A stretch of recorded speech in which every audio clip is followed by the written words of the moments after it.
Everyone is hyped for Resident Evil 9 Requiem. And of course, having just been announced this month, I thought maybe now is the time for me, Passion 9, the Otaku Flame, to give my thoughts on the Resident Evil franchise at large.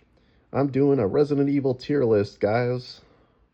We got all the Resident Evil games here, every single one of them, lined up and ready to go.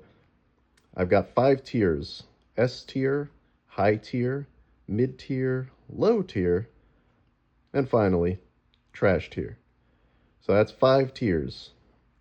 And then we've got the never played section, because there will be a couple of these that I haven't played before. But I've played most of them, and I got things to say. I got thoughts, starting with the original Resident Evil for PlayStation 1.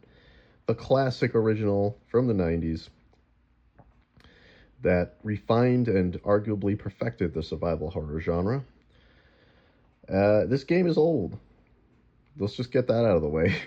It's really old, but it's still a gem. It's still like it's still one of those games where like you can go back to it and you can play it and you can get a sense and an understanding of like, wow, this was the blueprint. This was the blueprint for every horror game that's came after that.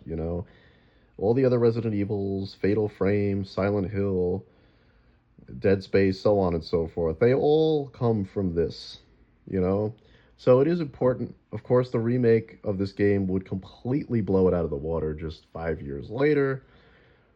But still, it's a big deal. It's a big deal, this game. I'm still going to put this one in high tier just because there is a lot of charm to this original PlayStation 1 version. Even if, there are things about it that, again, have been surpassed by not only every Resident Evil sequel, but the remake especially. The remake just floors it. But, even with its terrible voice acting or whatever, and its really, really old PlayStation 1 graphics, there's some charm to be had here, especially with its live action opening intro, which still gets me to this day, man. That's still fun to watch. Um, Good times, good times. Resident Evil 2 on the PlayStation 1. Okay. Now, this also has a remake that will surpass it in many, many ways. But I have to say, I still really love Resident Evil 2 on the PlayStation 1. It's everything a sequel needs to be. And dear God, the replayability of this game. The 2 character, 4 scenario system that this game has, where, if you play Leon first, you'll get a different campaign with Claire. If you play Claire first, you'll get a totally different campaign with Leon. The way the game encourages you to replay over and over again is really awesome. And the remake mostly captures that pretty well.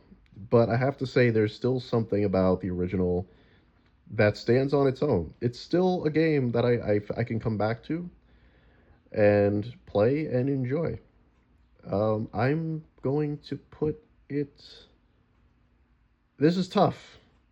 There's a part of me that still wants to put the original Resident Evil 2 in S tier because it's still pretty awesome. But yeah, it's S tier. Fuck it, it's S tier. It's just that good, guys. It's just that good.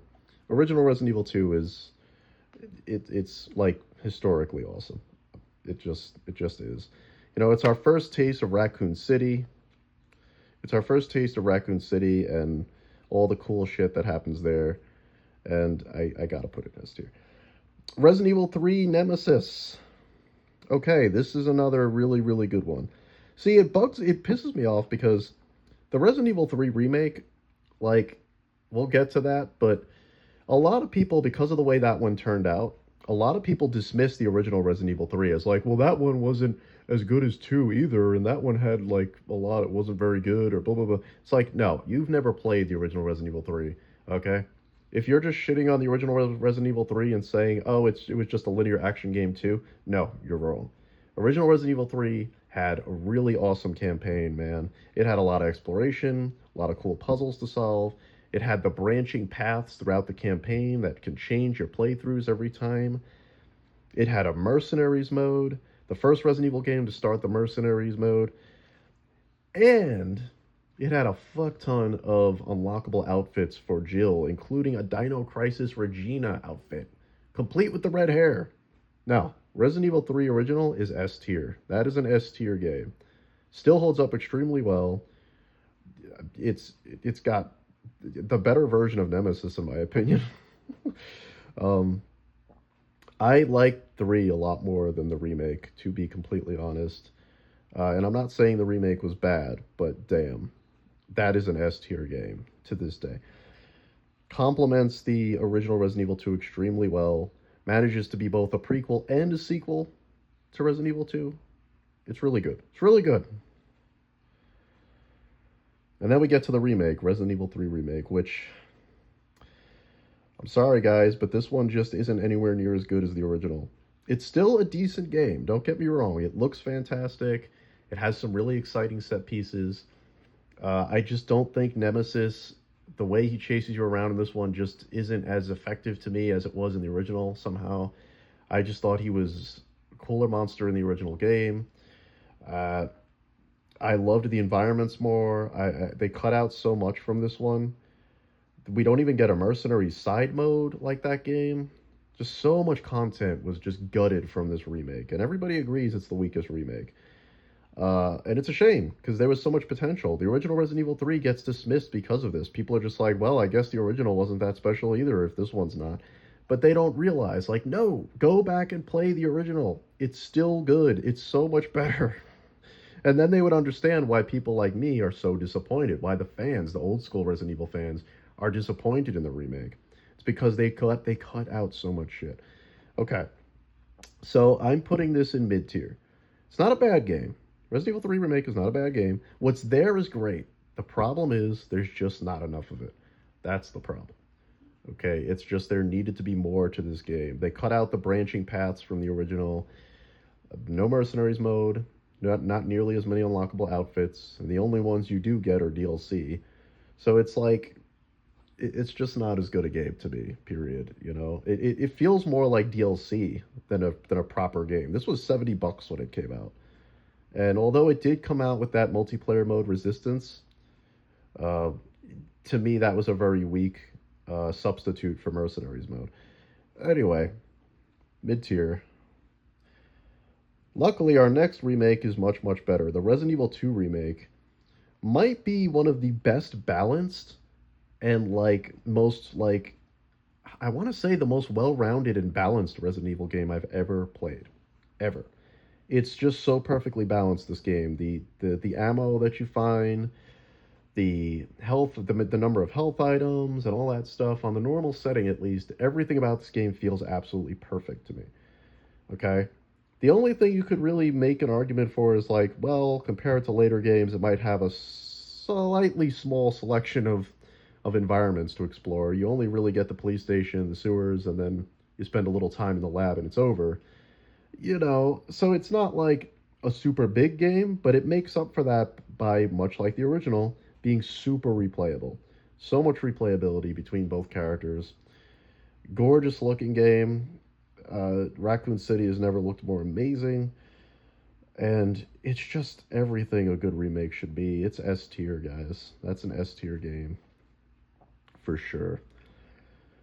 It's stellar. Just a stellar remake. Now, that brings us to OG Resident Evil 4. This game, man. This game. I remember thinking when this was coming out and when I first started playing it, I remember thinking, this is not Resident Evil. What did they do to Resident Evil? You know, when the OG Resident Evil 4 came out. I remember thinking that. I remember thinking that, you know, they ruined it. They ruined it. They turned it into an action game. But the more time you spent with it, the more you played through it, by the time I reached the end of this game, I'm like, no, this is awesome. They somehow managed to turn it into a blockbuster action Hollywood, like, action movie, while also having lots of creepy shit, lots of good creepy moments, lots of good classic Resident Evil moments, and it manages to have, like, some fun, campy dialogue thrown in as well. Like, there's some really fun, almost like meta humor in this game. Like, I like how cocky Leon gets. I like, a lot of the stuff between him and Ashley and Louise and all that. There's like some good, fun, almost self aware dialogue with this one that would be carried on to some of the later installments. But yeah, there's something about Resident Evil 4 OG's tone, and it just there's a lot of cool shit about this game that I just really love. But also, more than anything, one of the best action games ever made. There's still enough horror in it to make it feel like Resident Evil, but it's one of the best action games of all time. So I'm putting it in S fucking tier because that's where it belongs. That is an S tier Resident Evil if I ever knew one. And we're actually going to do this because that makes more sense. All right. Then we come to Resident Evil 4 Remake, and unfortunately, when it comes to Resident Evil 4 Remake, it's kind of hard to really say anything different here because everything that's great about original Resident Evil 4 is still mostly intact in the remake. Resident Evil 4 Remake, while I still think this was kind of an unnecessary remake to do, especially when Code Veronica needed it so much more, it felt unnecessary. But does that change the fact that it's still a great remake? Yeah, it's still a great remake. It's still really good. It has everything that's great about the original. Gameplay is smoother. Graphics are better, of course. It's mostly the same game. It's mostly every bit as good. Anything about the original that I liked better is still made up for in other ways with this remake. So it's really just it's the same game. It's S tier. It's another S tier one because they're mostly identical, and the differences are made up for. Like, whatever is missing from the remake is replaced with something else that is equally good. So it's like, it works out. But they still should have remade Code Veronica. Like, what the hell, Capcom? Come on, man. That should have been your next game to remake. Resident Evil 5. Oh, goodness, this one is frustrating. This one really did piss me off, and unlike Resident Evil 4, I never stopped feeling a little pissed off about it, because here's what I don't like about Resident Evil 5 right off the bat. It forces co-op on you. Now, yes, you can play this game alone, okay? And when I played it back on 360 back in the day, I had no choice. I mostly had to play it alone, because I didn't have, I didn't always have another person to play with when it comes to this game. And playing Resident Evil 5 on your own is a huge pain in the ass because Sheva's AI is a huge pain in the ass when you're playing this game by yourself. And my problem there is they're basically forcing you to play with a friend in order to get the better experience. And it's a mainline numbered Resident Evil game. So here's the thing. If they had just had a co-op mode, like a side mode where you can play cooperatively with a friend, maybe side missions or something in the game where you have the option to play with other people. If there was a multiplayer mode for co-op, outside of a single-player campaign that was every bit as tight and well-designed as the Resident Evil 4, where it's just Chris or just Sheva or whatever, or better yet, let me play as one or the other, just like most Resident Evil games. Maybe they both have their own campaigns. But no. You have to play it cooperatively. It has to be a co-op game. I hate any game that forces multiplayer on you. I just do. It's just me, I understand some people really love that shit, and some people are fine just playing a game cooperatively and finding somebody to play with. I just don't like having that forced on me. I don't. And on top of everything else, whether you were playing alone or not, I just thought the campaign for Resident Evil 5 was a little half-assed. The first half is pretty good. It's about as good as 4. You got the opening village in Africa. It's a new setting. It's really neat.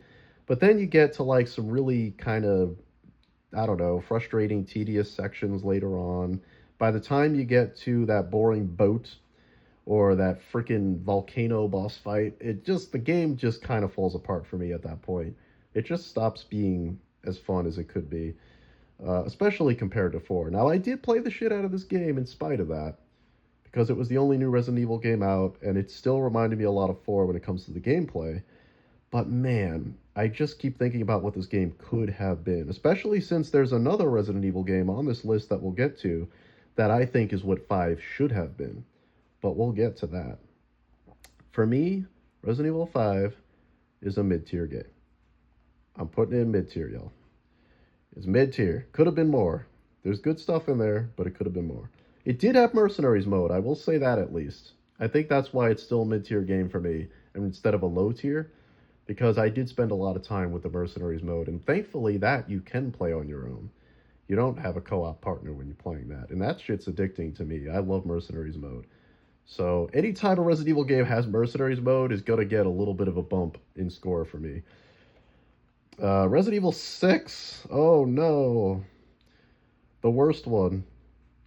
The worstest of them all. Yeah, this one, Resident Evil 6 is... This game has a lot of problems. Mainly, it's just too much shit. They just tried to do way too much with this game. They tried to force in every single character from every other game. They tried to have, like, I don't even know how many campaigns. Was it like 4 or 5 different campaigns? And they're all very different, and they're all, like... some of it's just, like, Call of Duty action shooter shit. Some of it's, like, Uncharted-style set-piece crap. And the game just has a lot of frustrating problems. There's too much shit in this game. And I have tried playing it, admittedly not much, but I've heard enough, I've seen enough, and from what I have played, I just don't think it's very good, man. I just don't like it. I don't like the way it feels. I don't like the attempt to just do this really, really overblown story where there's too much shit going on. Too many cooks in the kitchen. Trash tier. Resident Evil 6 is trash tier to me. Too much lack of focus with that one.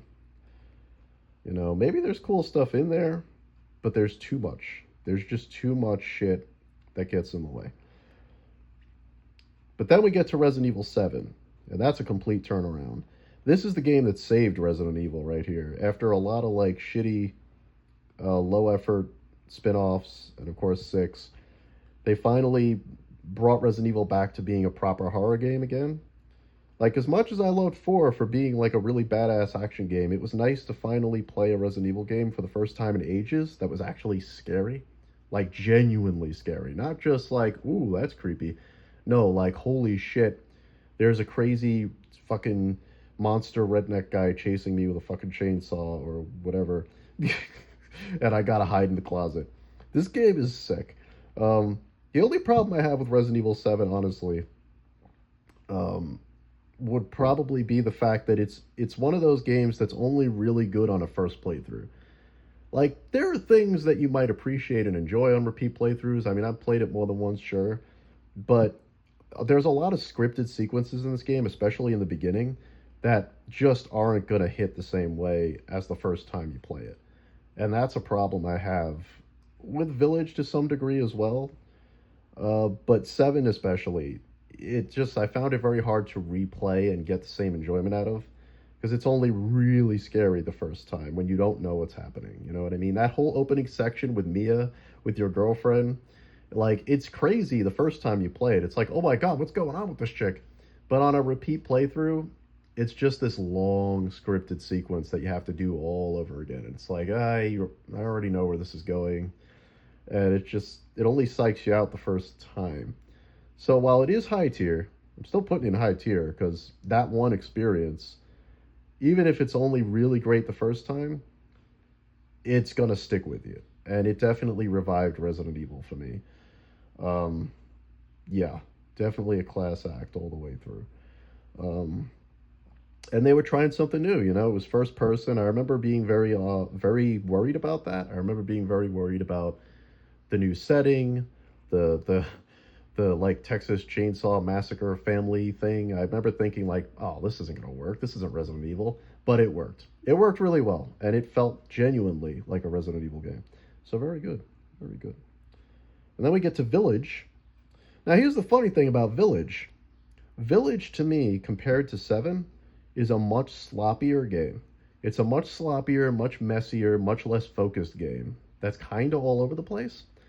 But even though Resident Evil 7 is more cohesive, unlike 6, where I think they tried to do too much and it was just like kind of a disaster, Village to me, it does a lot, and it is a little sloppy, it is uneven, it is a little messy, but everything it does is still pretty entertaining.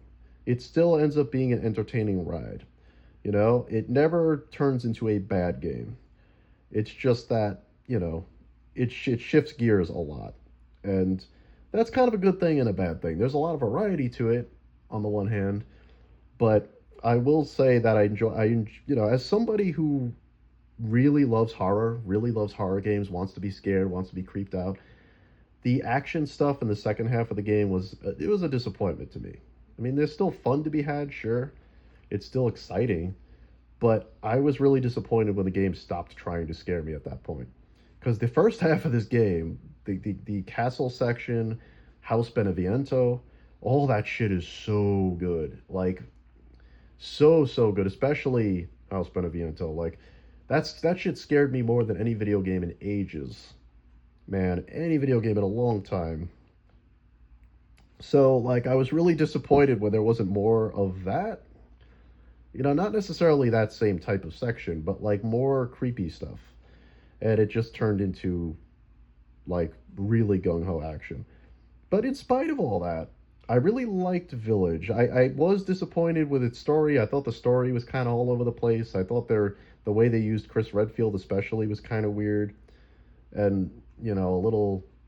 I don't know. It felt a little silly to me that like, oh, one minute he's supposed to be the new bad guy and he's doing bad things, and then all of a sudden we find out, spoilers, that's not the case. I'll just say that that's not the case, and it feels like a bit of a cop out to me. But still, I enjoyed Village. I had more fun with it than Seven. That's the funny thing. Seven was a more cohesive game. It was more neat and tidy, but I actually had more fun playing Village. I especially love the villains. The villains are fun as hell. They're such a wacky, weird dudes. They're almost like Metal Gear villains. Like they're fun. So I'm still putting Village in high tier. Right alongside these games. It has its flaws, but it's a pretty well-rounded package at the end of the day. And there are moments in that game that will stick with you. Now, Code Veronica. This game frustrated the hell out of me. Code Veronica is probably the only classic Resident Evil game from the tank control era. The fixed camera angle generation, whatever you want to call it.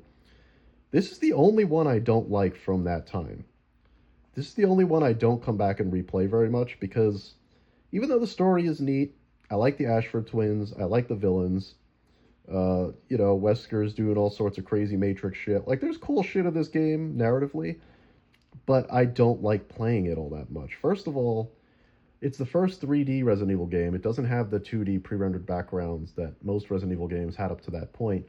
And at that time, fully 3D environments in video games still looked a bit rough. And this game, especially, like, even though it was on Dreamcast, which was more powerful than the PS1, somehow, and I know it's going to sound strange, somehow I think Resident Evil 2 and 3 especially still look better than this game.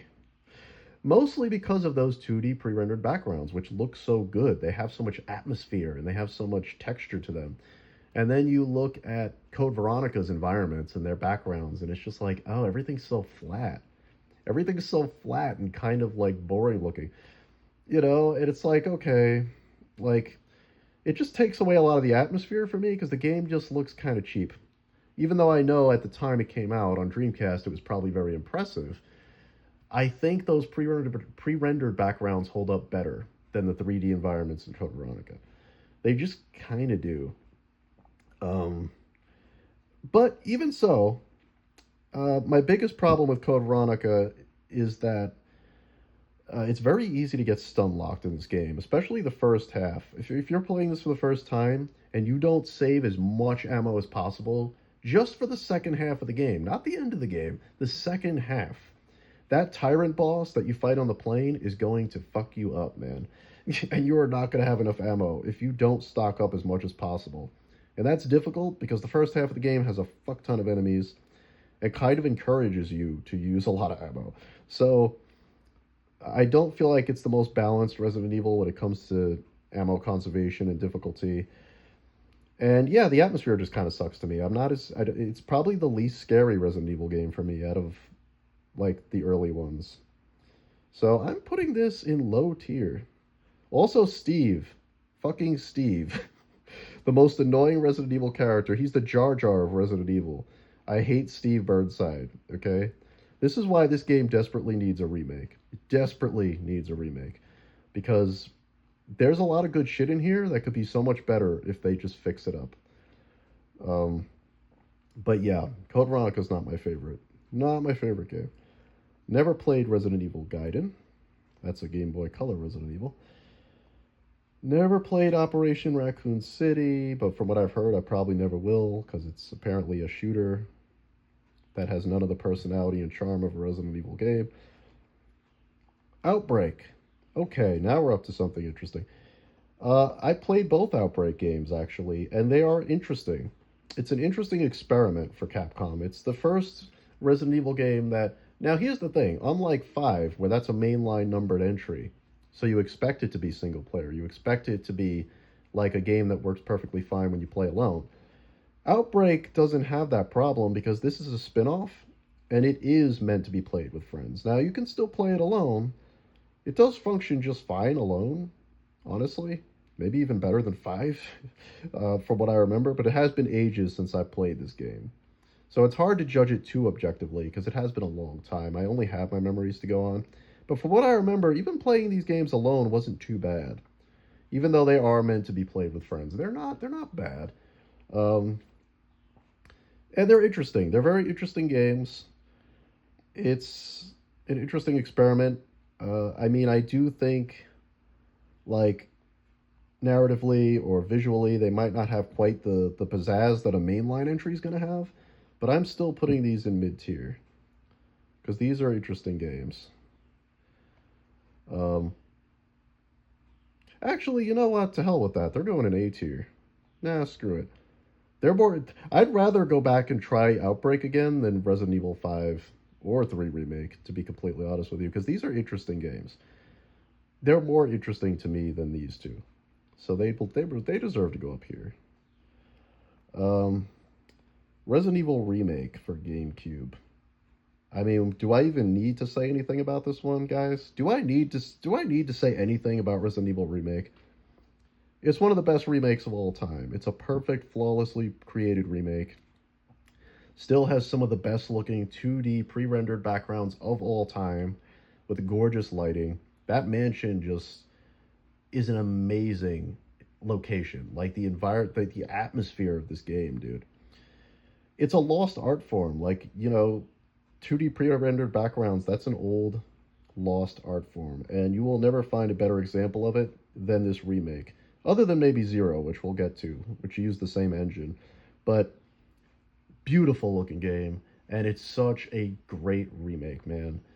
Everything from the new Crimson Head zombies to adding Lisa Trevor to just redesigning the mansion to be a better designed area with more rooms and halls, but it still feels like the one from the original game. It's just brilliant. Absolutely brilliant. S tier, baby. S tier. In fact, it's going all the way over here because it's one of the best examples of a Resident Evil game. Absolutely amazing. Resistance. Boo! This sucked. Trash tier. Resident Evil Resistance sucked. I played it once and I've never thought about it again since. I mean, that should say everything. Revelations 2. I have not played this yet. Somebody did lend it to me, but I haven't had a chance or time to play it, which sucks because I do want to get around to it at some point. When I really have a time, when I really have a chance without distractions, I would really love to check this one out because Revelations 1 I really liked. Um, so I'm gonna have to put that in never played for now. Revelations 1, however, this is the game that I was talking about. This is the one that I think Resident Evil 5 should have been. This is what Resident Evil 5 should have been. Because it has that Resident Evil 4 style gameplay, but it's a great single player action horror game with Jill Valentine. You're on this ship, and it's a really cool game. It feels like everything that 5 should have been, in my opinion. It doesn't force co-op shit on you. It does have multiplayer stuff that you can play, but you can also play it completely on your own, and you don't have to worry about a shitty AI partner. It's just a great game. The only flaw this game has, unfortunately, is that it was designed for the 3DS. So even when they ported it to consoles, they didn't update the visuals that much. So it does look a little rough compared to, a lot of other modern Resident Evil games on modern hardware. But still, even so, it's a great game. I would still put it in. This is A tier for sure. It's probably one of my favorite Resident Evil spin-offs. It might be my favorite spin-off of the whole series because it was good enough that it should have been a mainline entry. This should have been 5 or 6 or any of those. It should have been a numbered entry because it's honestly too good to be a spin-off. That's how I feel about Revelations. If they had like made that a mainline entry, gave it even better visuals and stuff, it could have been like the best. But still great. Reverse doesn't even exist anymore. I never got a chance to play that, so I can't judge that one. Resident Evil Survivor 2? I didn't even know there was a Survivor 2. I haven't played that either. Dead Aim. Oh god, Resident Evil Dead Aim. Okay. Going back to Revelations, Resident Evil Dead Aim is basically just what if Revelations was garbage? It's the same type of game. It's a Resident Evil game set on a big boat, set on a big ship in the ocean, but you got two new original characters, which is fine. But the problem is, first of all, this is a light gun action game. This is a light gun shooter, which means, of course, you had to have a light gun peripheral to play it. I don't think you could play it with a controller. At least I don't think so. But I never played it. The only reason I know this game is garbage is because I watched a playthrough with Carcinogen. I watched him play the whole game, and he's a seasoned Resident Evil veteran. So if he says, man, these controls are crap, the bosses are terrible, this game is a frustrating pain in the ass, believe me, he knows what he's talking about. So this is trash tier. That's a trash tier Resident Evil game. Don't even bother with it, because it's no good. Resident Evil Survivor. I never played this one. I did watch a friend play a little of it on stream, and it looks interesting. It's basically like what Resident Evil 7 would become. It's almost like a prototype Resident Evil 7 because it was Capcom's attempt to make a first-person Resident Evil game.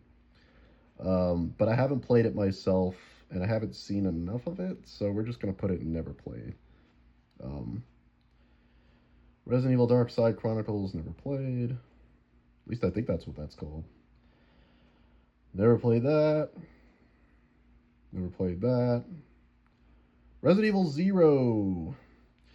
And that's just Umbrella Corps. Okay, this is the last one. Resident Evil 0. Okay, this game has a lot of problems. First of all, I hate that they got rid of the storage box because it makes having to remember where you're dropping items kind of a pain in the ass. It leads to a lot more backtracking. If you don't keep your stuff in a place you can keep getting back to or whatever. I think most people, like myself, just leave a lot of their items in the main lobby area in the beginning of the game. But there is a point where you're going to have to get further away. And yeah, having to keep track of where you drop your items, because you can drop them anywhere. You don't have a storage box. Is a little bit of a pain in the ass, especially in a game that has so much item management to worry about. So right off the bat, that makes the game pretty frustrating. That and a lot of the enemies and bosses can be really cheap in this game compared to other Resident Evil games. They can feel really cheap. They can attack you in ways that are too quick sometimes to respond with the game's controls. Unlike the Resident Evil 1 remake where everything is balanced just perfectly, Zero has some rough edges. But having said all that, I really like the story in this game. I really like the lore. I like all of the fun lore Easter eggs. I like the dynamic and chemistry between Rebecca and Billy. I think her having to work with a convict who's still got cuffs on him or whatever is interesting because we learn more about him and he ends up being a more sympathetic character. Like there's good stuff here story wise. It is maybe a little bit of a stretch that this is a prequel to the original game, considering how Rebecca behaves in the original Resident Evil. But I'm willing to overlook that because overall the story's cool. And you do go to some really cool locations from like Resident Evil 2 and the original Resident Evil, and There's some really cool stuff in this game. I'm not gonna lie, and it might be the most beautiful looking Resident Evil game ever, especially the opening train section, which has some of the best fucking most mind-blowing pre-rendered backgrounds I've ever seen in my life. I mean, I remember playing this game for the first time and thinking, shit, when is the game gonna start? Can I move? And then like my character moves and I'm like, holy shit, that's just how the game looks. Like, this is as far as not only Capcom but any video game has ever come to really blending 3D character models with 2D pre-rendered backgrounds, and it looks amazing. So it's also one of the best looking fucking games Capcom has ever put together. Despite all of its problems, I still think Resident Evil Zero is a pretty tight game. I'm putting it.